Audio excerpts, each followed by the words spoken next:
Hey there, everyone. I am Jeff. This is Tabletop Toolbox. Thank you so much for joining me here for episode number 47 of the Weekly Ratchet. This one's going to be very different from anything you've seen recently. I'm going to do this episode completely backwards. That doesn't actually look very interesting. I probably should have gone with upside down. Yes, yeah, that's it right there. We're going to do this upside down here on the Weekly Ratchet.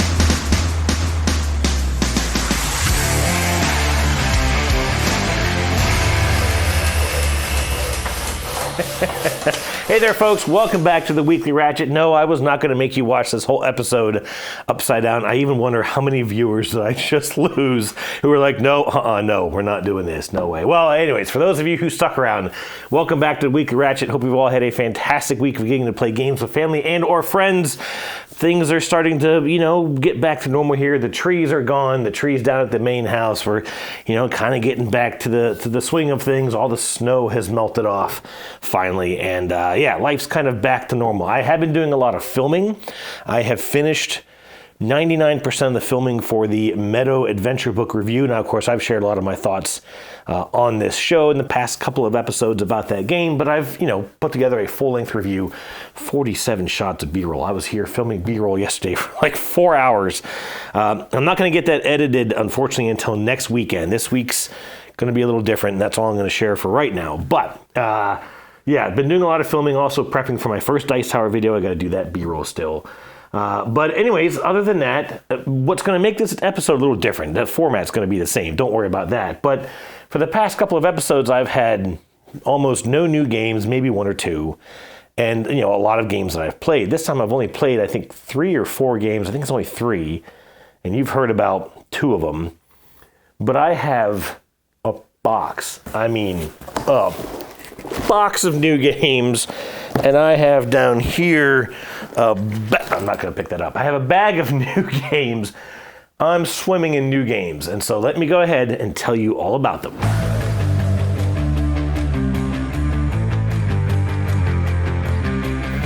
Okay, about to kick off some new games, but I just realized I forgot to mention this. I didn't talk about this shirt when I wore it last time.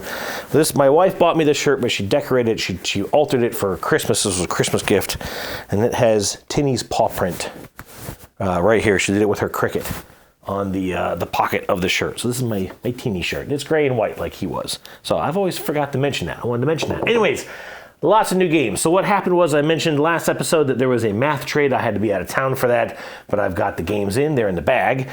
And then the Dice Tower sent me a box of games. Tom reached out to me this past Monday and said, hey, I've got a spreadsheet up. You can, put down any games that you're, of this list. You can check off which ones you want.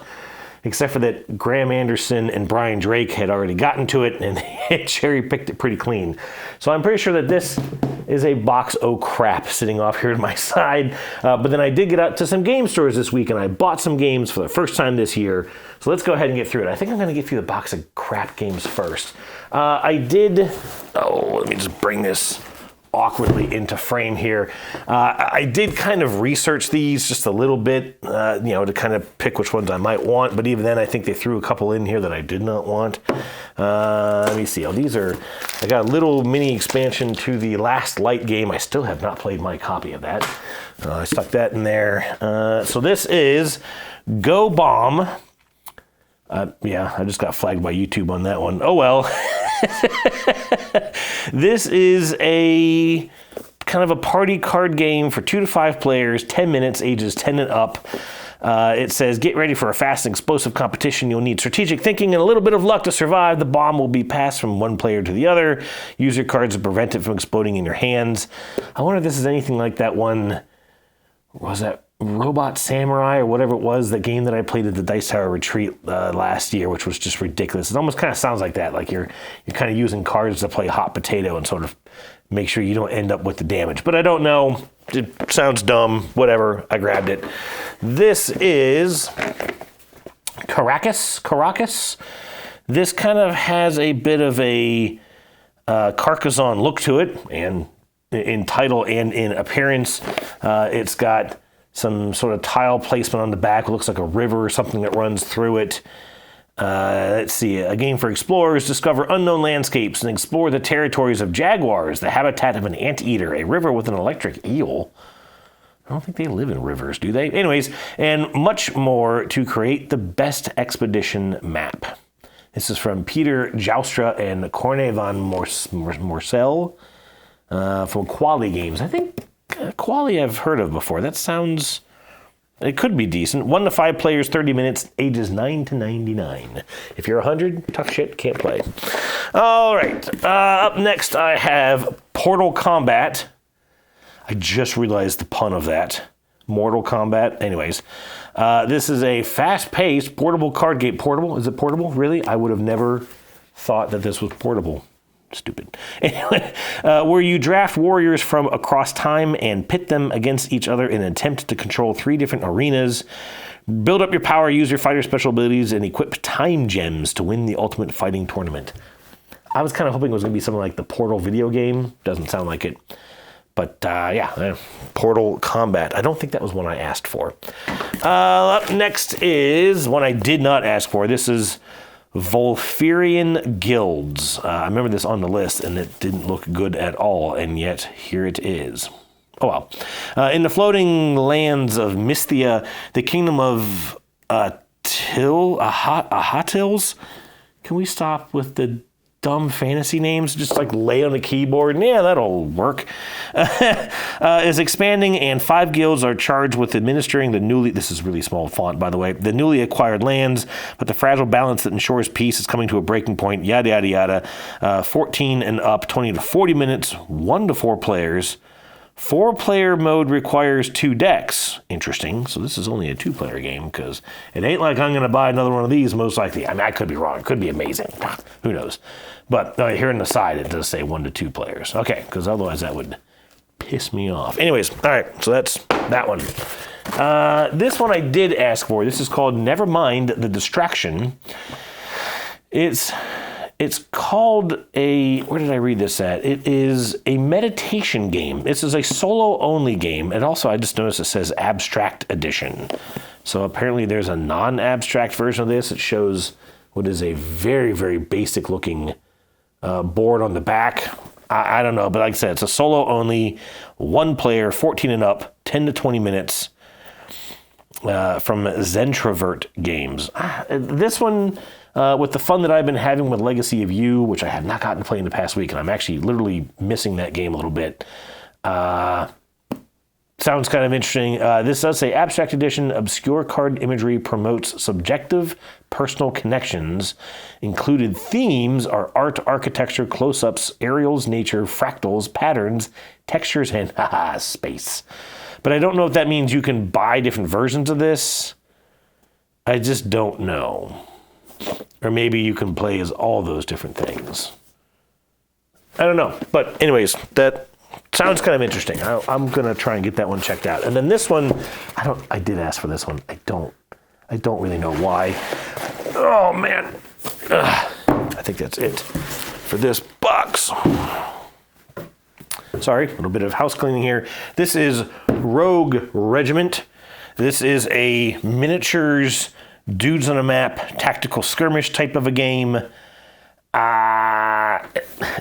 looks kind of cool. I gotta be honest, that's kind of a cool looking box.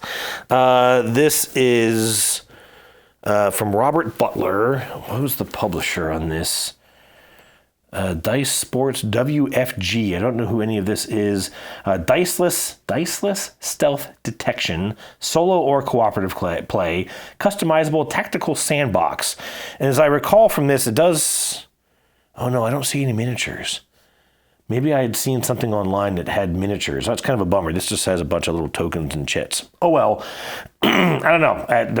The one that I saw had miniatures on it. Maybe this is a deluxe edition that will have some miniatures. Sometimes they do that. Sometimes the companies will kind of send their best looking games to the Dice Tower for reviews. So you never really quite know what's in these boxes until you open them. But anyways, this one did kind of look neat. Oh, SAS is a stealth action system, but I still don't know what the WFG company is. Anyways, sorry, I'm not showing you the box. I don't know. This one just kind of looked neat. It kind of looks like that, like a Call of Duty-ish type theme, but in a board game. And I thought, whatever, I'll check it out. So I grabbed this one. And if you know anything about these, feel free to let me know your thoughts on them. If there's any of them that look of interest to you, I'll probably throw up another poll on this one and see if any of these tickle anyone's interest the most. So now, as far as the math trade games I got, this one I'm kind of excited for. This is Far Cry, the board game, based on the Far Cry video game series. I think there's like 6 of them now, and even like a couple spin-offs on the Far Cry franchise. The first Far Cry was kind of weird, but then it did really get pretty good. I think it was like 3 or 4. It was a really, really good game, although I never finished it. It did get a little repetitive in the hunting, but a lot of the stealth tactics and such that you're sort of employing while trying to take out enemy bases and such, I really had a lot of fun with. So I was excited for this. Now, the funny story about this is that it is from Funforge Games. They're the same company that made Monumental. And Monumental has been a monumental flop with the way that Funforge handled that Kickstarter. So, I think even the second Kickstarter for Monumental still hasn't delivered, which was supposed to have like miniatures and all kinds of stuff. But the retail copies have been out for months, if not a year. You can go and buy the retail copy of the second expansion of Monumental. The first Kickstarter was the base game and one expansion. But people still don't have their actual Kickstarter edition. And I get it, it's frustrating. But as a result, people have gone out and just ripped this thing to shreds on Board Game Geek. It has like a 4 rating. But if you start digging through the comments, you see that a lot of the comments are, oh, this company sucks, screw them, don't give them any money. And I get it, but you're not helping anything. You're not solving a problem. If anything, you're just trying, kind of cutting off their cash flow, and you're never going to get your game. You're never going to get your money's worth. Some of the comments that are more honest about this have actually said it's a pretty decent game. So I got this from the math trade. It's still in shrink, which is awfully nice. And I'm looking forward to checking that one out. Up next is Lands of Galzir. Teshra, this one might tickle your interest.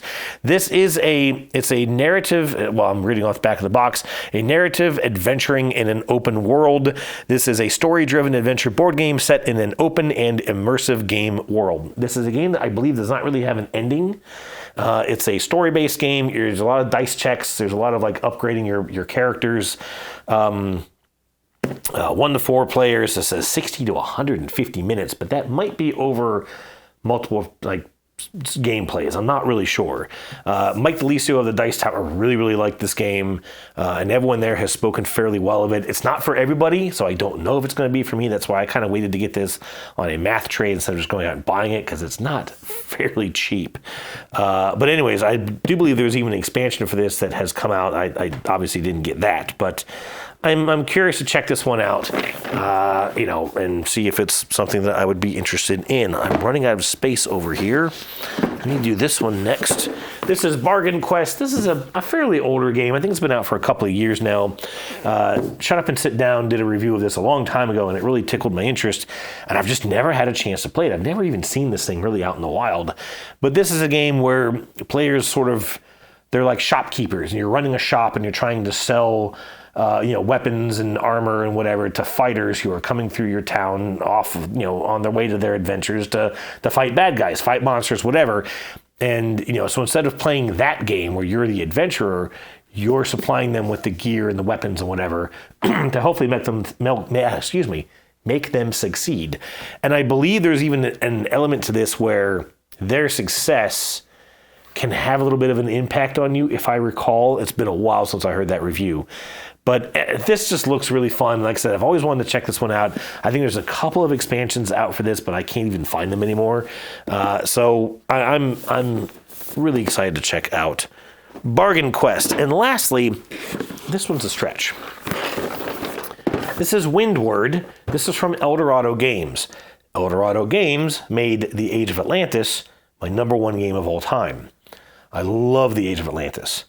This was one of the last games that he came out with, that the designer came out with. And in fact, I think this one, and let me correct myself, the designer of Age of Atlantis and pretty much all the other games that Eldorado Games made did not design this game. In fact, it says here that the design is from Hayden Lepiska, illustrated by Justin Spice, developed in conjunction with Eldorado Games. And I can't remember the name of the guy from Eldorado Games. I want to say it's Daniel something, I can't remember. But anyways, he has really pissed off a lot of people because a lot of people didn't get their copies of his Kickstarter games, and then he just kind of vanished. And in fact, I think he even did another Kickstarter out there at some point that still hasn't delivered. This game, again, before all the negative reviews poured in, was getting some pretty decent feedback. It had over a 7 on Board Game Geek a couple of years ago when I did my Age of Atlantis review. And I've just kind of always been curious about this one. The funny thing with this one is that it had an original theme of whaling. You were literally going out and hunting whales. People got all upset about that, understandably, but I mean, look, it's a theme, right? I mean, I just showed you a board game where the theme is going out and murdering people in war. What's the difference, really? I'm not doing that in real life. I'm playing a game, but whatever. So he changed the theme to, sort of hunting giant flying sky monsters like this guy. So anyways, I am curious about this. Like I said, it's gotten some decent feedback. I know there's a deluxe edition. I don't know if this is it, but you can hear all the plastic in here. So I think it's got some colored miniatures and all kinds of stuff. So yeah, we shall see. I'm kind of curious about Windward. Last two. So I actually did go shopping for some games. You can say that these are the two that I chose to have to some extent. Anyways, this is Patterns. This is a Mancala theme game. Mandala. Mandala game for 2 from Lookout Games. They published the game Mandala, which I talked about in the Weekly Ratchet episode where I was at the Dice Tower Retreat.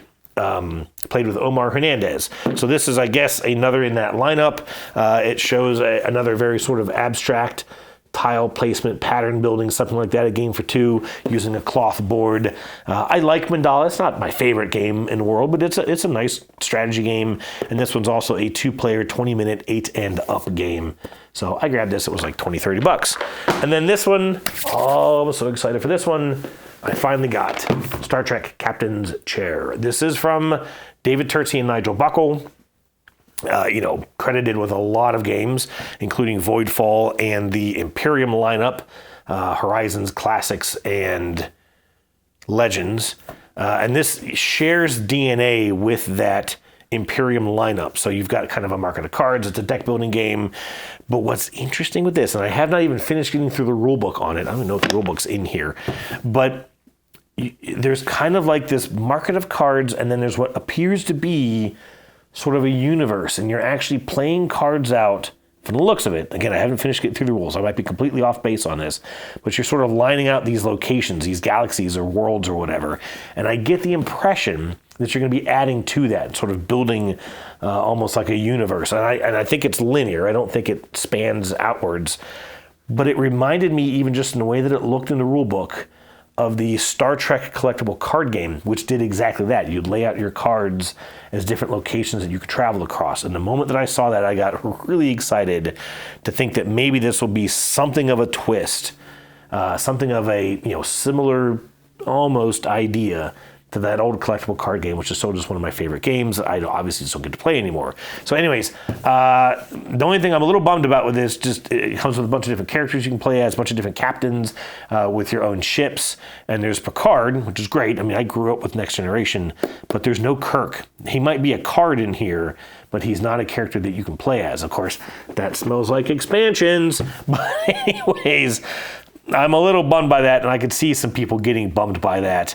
But anyways, I am looking forward to this. It's got some decent components. I mean, this was not a Kickstarter. It's a retail game, and it was like $60. So it's got a lot of cards. It's got some punch boards. It's got a couple of like kind of plastic resources, but your ships are just standees and little plastic stands. It'd be great if you can get your hands on some ship miniatures and just sort of add a little bit more to the presentation. But anyways, other than that, looking forward to checking out Star Trek Captain's Chair. Hey, we got through the list of new games, so let's get through Question of the Week.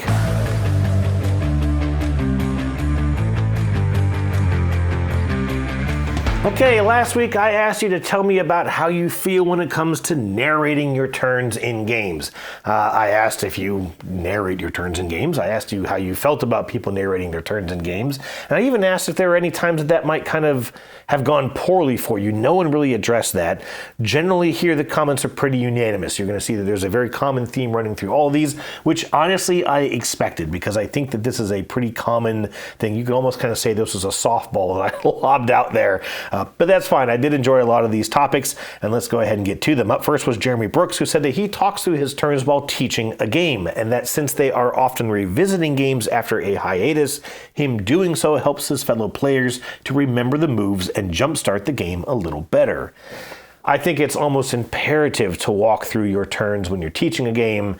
And a lot of times, and I think we've all seen this, right? When you're teaching a game and you go, okay, who wants to go first? Or how do we want to pick a first player? Most people will say to the teacher, you go first so we can see what you're doing. And that is, of course, the optimal time to go, oh, sounds good. Okay, if everyone's okay with that. All right, so I'm going to go ahead and do this first. And that triggers this. That's going to get me these couple of resources. Maybe I had to pay for this, whatever. The only thing that can become a bummer is when your first turn is, okay, well, I don't really have a good hand, so I'm just going to discard these cards. I draw up 5 cards, and that's the end of my turn. And everyone's like, oh, well, that didn't help us at all. But generally, you are absolutely correct, and I think that's pretty key to do. Penny said that she loves talking through her turns, but that she's the only one who does. She feels that talking through turns helps keep everyone at the table engaged. It's kind of funny you say that, because now my wife will talk through her turns. I think my daughter does pretty much as well. And we played Ostia a couple of weeks ago, and I told you that my wife and daughter were kind of teaming up on that game. So they would take their turn, and then I'd be like, okay, well, here's what I'm going to do. Well, then they would already start talking, okay, well, I think we should do this next. I think Dan's going to do it. And so I'm like, well, I guess I'm just going to talk to myself here, because they weren't listening to me, and it kind of made me grumpy. But that was kind of funny, because, yeah, it does keep everyone engaged. And so if you're talking through your turn and no one's listening, that can make you feel disconnected, or at least in my case, just a little annoyed. That might just be a personal thing. Anyways, Simulation Chris is bucking the trend, saying that he only usually mentions moves that would impact other players. That is, unless he's teaching a game, or if there is a thematic aspect of the game that would then make sense to narrate. And that's a pretty interesting point there. We talk about cooperative games, we talk about games with a little bit of a story. I'm obviously a big proponent of theme, and so sometimes you just kind of make sense to say, okay, well, we're going to go ahead and head through this forest, and let's see what kind of enemies we're going to encounter or whatever. And so that does make sense. Sometimes I think that if you're trying to leave that out of a story-driven game, you may actually kind of detract from the experience. So that's a good point. Teshra said that he's a big turn talker-througher. He said that his wife, however, isn't, so it's an interesting dynamic when they play games together. He said that he comes from a line of, quote, constant narrators, and so that, yes, he even narrates during his solo games. I thought that was pretty funny. I actually do that a lot myself.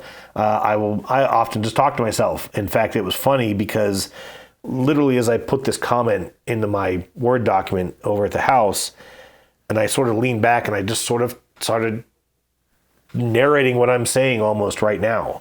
And I realized even that I was doing it. There's a meme that I found once about like neurodivergent people and ADD people who can, they're processing something in their head. They're physically doing something, buttering toast or whatever, and all of a sudden they're just kind of like make a face as they're thinking about what they're thinking about, and then they realize that they kind of did that out loud, so to speak, and like, oh crap, I hope no one saw that. And that's me all the time. I will, talk my way. If I'm working on a spreadsheet at the office, I gotta get this up here, and son of a, whatever. And then all of a sudden you realize like, oh shit, I'm talking out loud.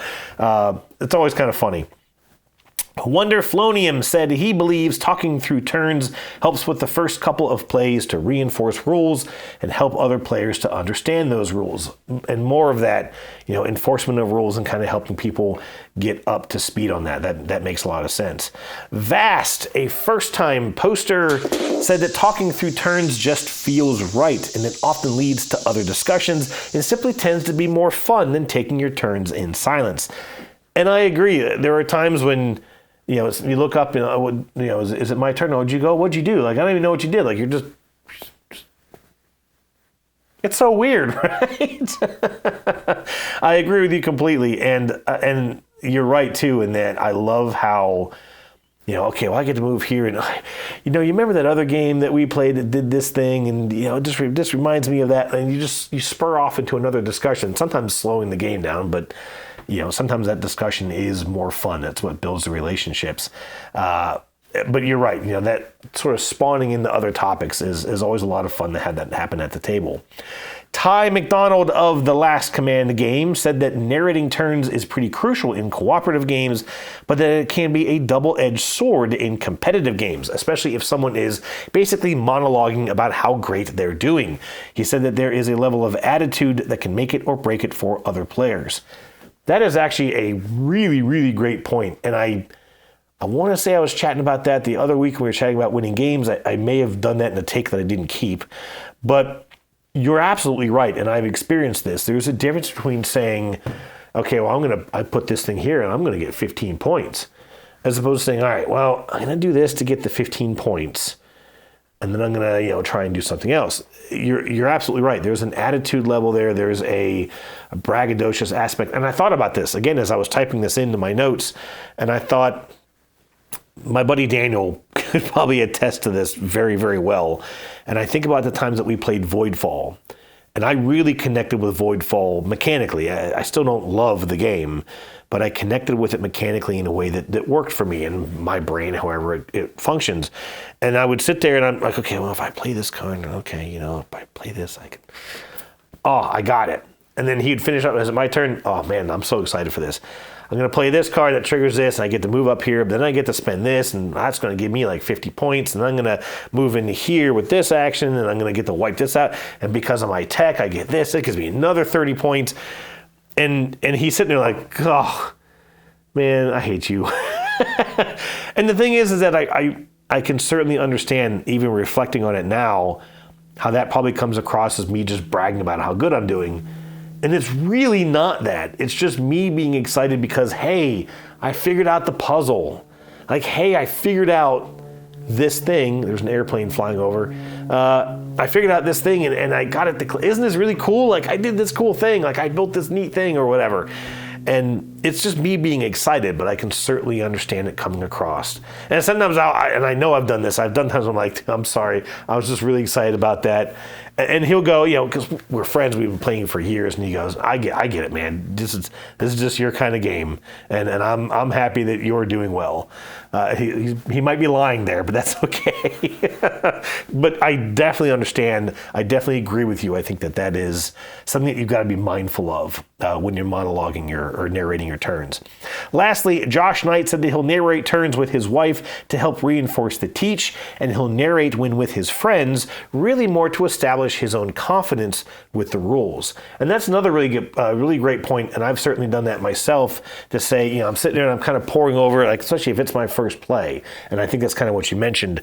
If I'm sitting there and I'm like, okay, I think I see a tactic, but I'm not totally sure I understand the rules, and then I'll say, okay, guys, especially if like people are chatting, if I've been kind of taking a moment to think through my turns and maybe other discussions kind of start to happen, which is okay. And I go, all right, guys, listen, I need y'all to watch me, make sure I'm doing this right. Here's how I think this works. And that especially can happen if you're taking an action that's not printed on the board, or if it's not specifically on a card. If it's one of those kind of fringe rules that says, hey, like in Meadow, you can discard 2 cards to ignore any symbol requirement on a card. And it's not printed anywhere. It's in the rule book, but it's not shown anywhere on your cards or board or anything. You just kind of have to remember that rule is there. And so, yeah, things like that where you go, okay, I think I can do this, right? Because of that thing you said, I can do this. And they'll, usually say yes or no, or maybe not in that instance, whatever. So that's a really, really good point. And I think I've already kind of covered a lot of my own thoughts on this through some of this discussion. The one thing that I didn't really see mentioned here was any time that's gone wrong for you. And I think the one instance of that for me that I can think about was Twilight Imperium. One of the times I played Twilight Imperium, and I said, well, okay, I'm gonna move over here just to sort of establish my front, talking about theme, right? Well, I'm gonna go ahead and sort of establish a corridor here, and then someone suddenly realizes, like, oh crap, I left, you saying that made me realize that I haven't done this. And then on their next turn, they do something that kind of cuts off what my next move was going to be, because I narrated what I was doing, because I kind of illustrated my plan or my thoughts, or even just what I was doing in that moment, made them realize something that they were suddenly vulnerable to, and gave them a chance to sort of compensate for that. So that's pretty rare, but especially in those tactical games, those skirmish games, your 4X type games, that can be something where I kind of go, I'm just going to move there, and I'm going to try and put on my best poker face so that no one figures out what I'm up to, and then I'm going to move this here and play these cards, and it's your turn. Anyways, great topic, and I've really enjoyed chatting about this. And let's go ahead and get to recently played games.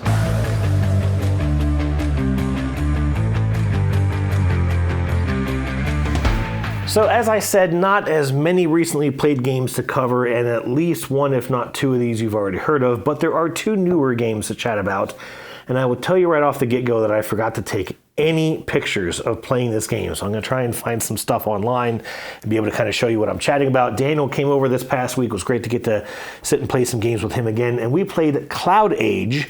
This is from Alexander Pfister, and I am Capstone, from Capstone Games, published by Capstone, designed by Alexander Pfister. And I think you can see here that it is a fantastic looking box. And this game actually was up in the math trade. And I messaged him, I said, hey, have you played Cloud Age? Because he's way more of a Pfister fan than I am.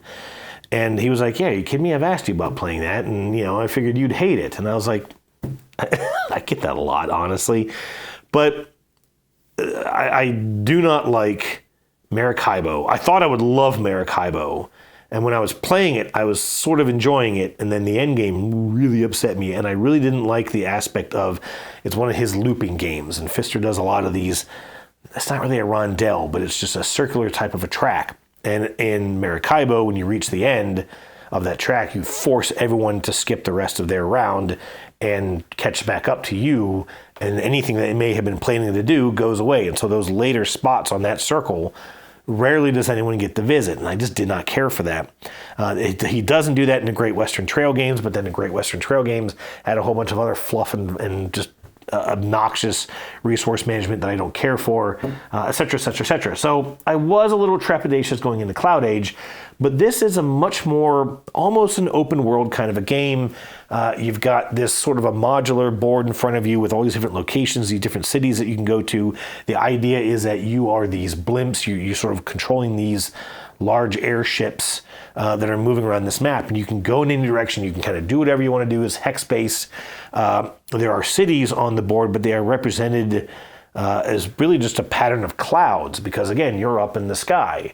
And this is supposed to be some sort of a post-apocalyptic theme, and that you're kind of trying to rebuild, this terrain and sort of revive the Earth or wherever you are. You have a player board in front of you that represents your airship. And much like Maracaibo, there are a number of upgrades that you can perform on that ship. You can kind of flip over these sort of puzzle pieces to increase your firepower, increase your movement range, and even increase your ability to sort of kind of terraform the Earth, which really just lets you put out tiles that will often gain you points. But then there's also room underneath this board where you can play out cards.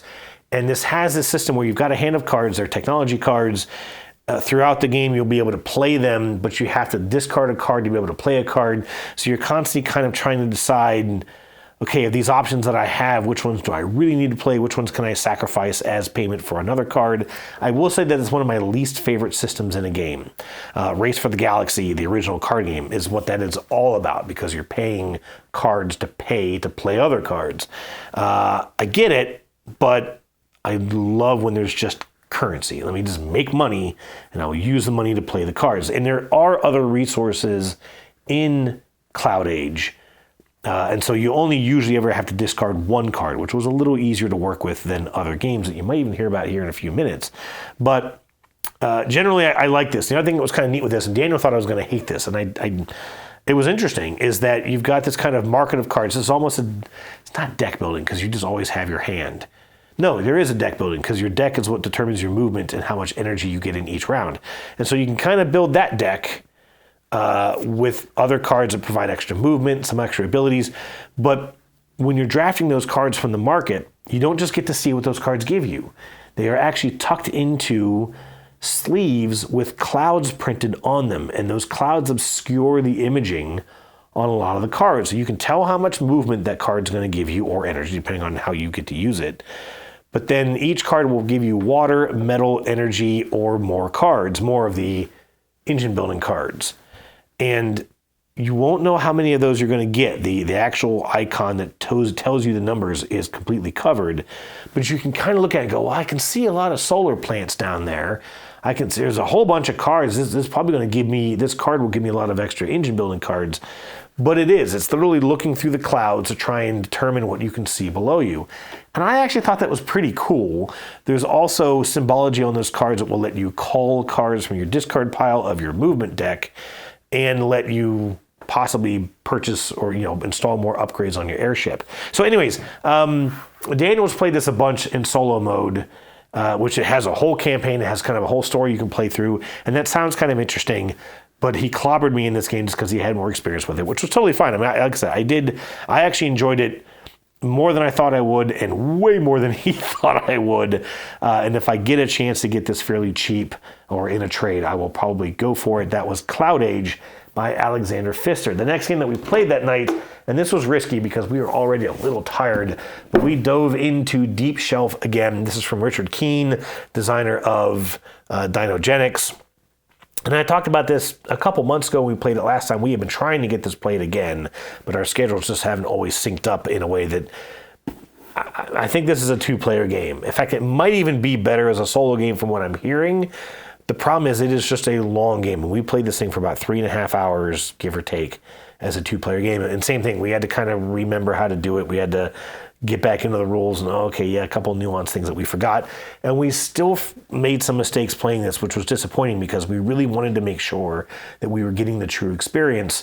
And I'm not going to get super deep into the rules of this. I mean, you're trying to build a underwater corporation. It's not like underwater cities. You're not trying to support life. You're not trying to, give cities for people to move in. You're just trying to build extractors, trying to get elements out of the ground. You're then trying to refine those elements into valuable elements to either sell them or to then use them to get technology to improve your own personal engine. And all that's neat. It's just really, really, really slow. And I was thinking about it a little bit last night. There's this sort of weird twist in the way that your actions get toggled that I think drag the game out a little longer than I prefer it to. For example, your card that lets you build will let you build a building and then expand your network. You can only build a building if it's within your network. And if you ever get backwards in that process where you need the network first before you can build, then that card is always going to be backwards of what you want it to be. Because you're going to say, well, I get to build a building, except for that I can't. And now I can just build a network, and I really wish I had more efficient play than that. And you can't unless you research this technology, which you probably don't have the buildings that you need to get that technology because you can't build that building. There's also this element in that you need that those refined resources to research technology. But first you have to obviously extract the resources, then you have to refine them, then you have to get them to your port and get them like literally on your surface, on the surface of your sort of corporation, your dock. And again, it's like if you could just get those resources on the dock kind of easier, either refine or refine them later, and then spend them to buy that tech, that'd be great. But you almost have to take this extra action just to get those resources from the water onto your dock. And again, I mean, from the board to the board, but there's a thematic element in there that isn't necessarily visually clear. And it just feels like, God, do I really have to waste an entire action just to do this so that I can get that tech that I really need? And I feel like it's that drag, it's that sort of anchor that kind of holds you back from doing the things that you want to do that makes this game feel so slow and inefficient. Because if there was just a little twist to that wording, if there was a little bit more freedom and, I take these actions in any order that you want, or if something's here, you can just go ahead and count it as it being here because it's the same damn tile. And it makes you go, well, instead of doing that, I'm going to try and do something else that's more efficient, although I really need to get that thing done. And you just keep putting it off because it feels like it's such an invaluable it feels like such a useless action to you that you almost convince yourself to just not bother taking it. And I don't know if that makes a lot of sense. And I'm not necessarily saying that we don't like this game. We got done playing it, and we played it actually worse than we played it last time. Our scores were lower. We still made some mistakes. We developed way less than we did last time, which was weird. I tried a different faction. He kept the same faction. My faction, I started off strong, and then I just ran into this muck of not being able to get anything done and just trying to take actions to get something going and just feeling like I was spinning my wheels. But we kept saying, I like this.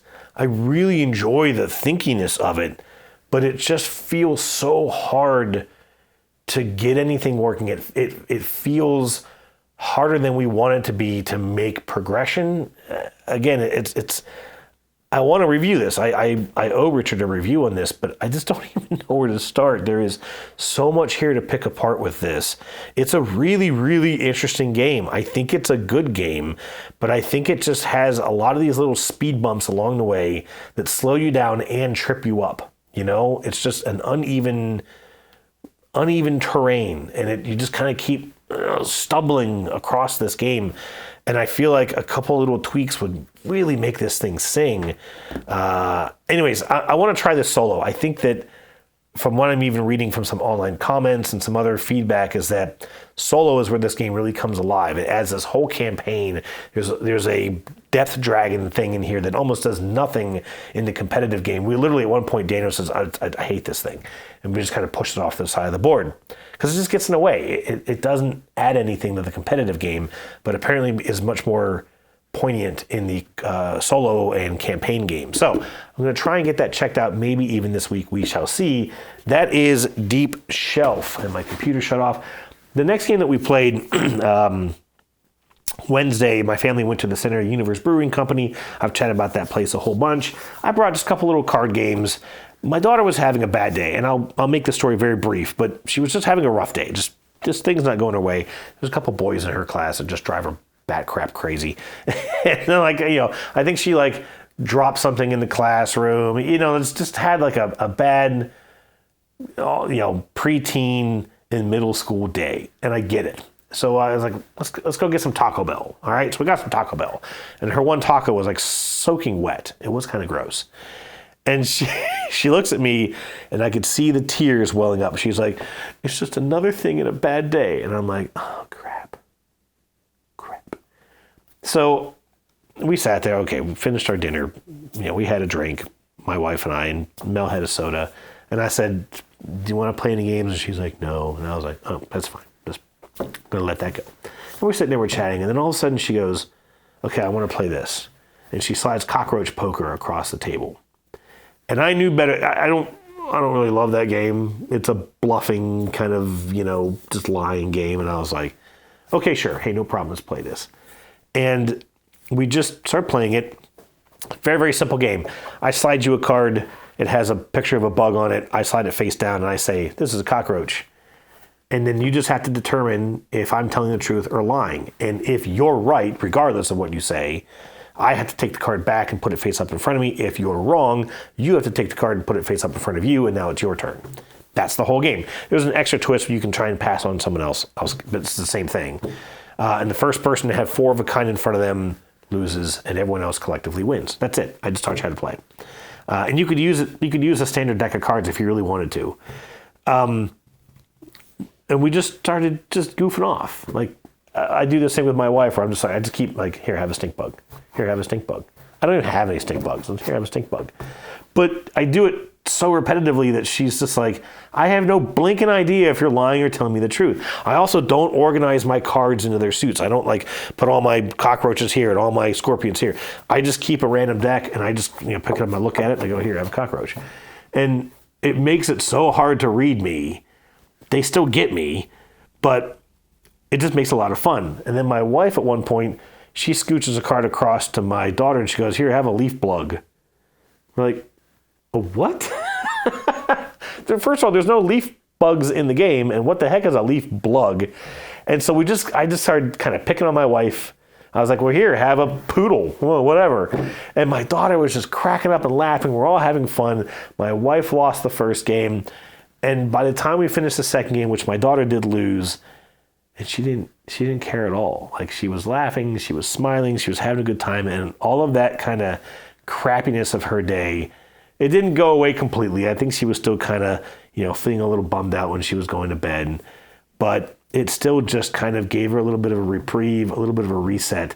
And I think it was such a cool gaming story, and I just wanted to share that. So that was Cockroach Poker. The last game that we played last night, a little speakeasy here in town, as we played Masters of Maple Syrup. I forgot to bring the box over, but it's such a small box. I'll just put it in the corner here. This was a Kickstarter game I got in a couple of weeks ago. I mentioned that, these games can tend to get misplaced, and then you go months later, oh crap, I forgot I even have this. Well, I made sure that didn't happen. We did get this played last night. It's a 2-player only game, little card game. And it's really a simple idea in that you're trying to build a tableau of cards in front of you. You've got utility like different buildings, and then you have trees that provide maple syrup. And there's 3 actions on the table. When it is your turn, you pick one of those 3 actions, you turn the card towards you, you get to take the action, and then the other end of that card gives a slightly weaker version of that action to your opponent. So for example, you can tap 2 trees, your opponent can tap 1 tree. When you tap a tree, just turn it sideways, and the idea is that you have now prepped it to generate maple syrup, which is giving you money. Later on, you then harvest the trees, which again, you may get to harvest more than your opponent does, and all it does is stand them back up, and then the card says, when harvested, draw cards. The cards then, just like Cloud Age, become your currency. So the third action is to develop either a new building or a new tree, which all the develop means you just play a card from your hand, and each card has a cost in pennies, which I thought was kind of funny, because maple syrup's a pretty big business. But anyways, if I want to play a 4-penny card, I have to discard 4 cards unless I'm the one who picked that action, then I get a 1-penny discount. And then there are other cards that can come out that can, maybe say you always get that discount even if you didn't get to pick the action, or you get an extra discount or whatever. And that's really it. The first player to get 10 cards played in front of them triggers the end of the game, and then each card will give you varying different scores. So the trees are worth nothing unless they are tapped at the end of the game. And then you've got some other cards that may say, get points for how many utility buildings you have, or get points. My wife had one that says, get a point for every 2 trees in the entire game, currently on the table, including you or your opponent. And that's actually how she won this game, 17-16. I enjoyed the experience of this. This was a fun game, even though it did have that thing about having to pay cards to play cards. And the problem is, I was thinking about it earlier today. I have 2 cards in front of me, and I'm trying to decide which one do I want to keep, which one's a little bit better for my engine, or do I really need them both? If I need them both, then I need more cards, which then gives me even more things I have to choose between. And it's like you're giving someone with ADD, you're saying, well, pick between these 2. I can't. Okay, then here, pick between these 5. Screw you, man, I can't do that. And so that's why those games just aren't great for me, because you're already giving me a tough decision. And if I decide that I really need both of these things, then I need more currency, which in this case just gives me more things to choose between. Again, if I could just say, well, I'm just going to take this action and get $5, and I can just spend the $5 and play both these things, I don't care about money. Clearly, I'm not good at saving my money, so who cares about that? But this idea of attaching an action to your currency, Salton Sea kind of had that same issue. Is why it's just not my favorite thing. I don't hate the mechanism.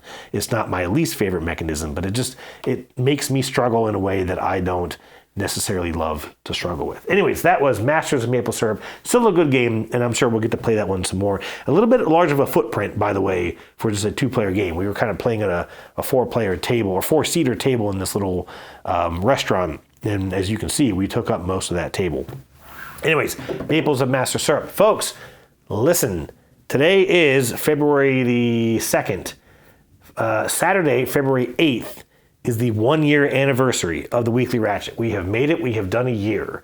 I've got a couple little fun things planned for next week. Nothing crazy. I wish I could do more. I'd love to start interviewing people and such.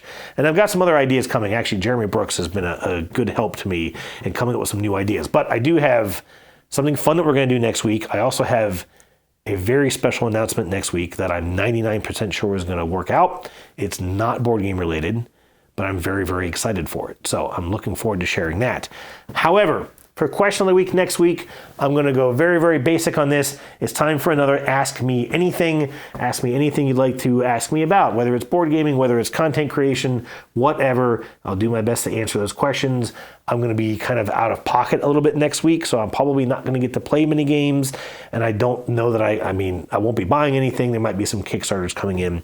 So I think we'll be able to focus a good bit on question of the week in the next anniversary episode, and I'm really looking forward to that.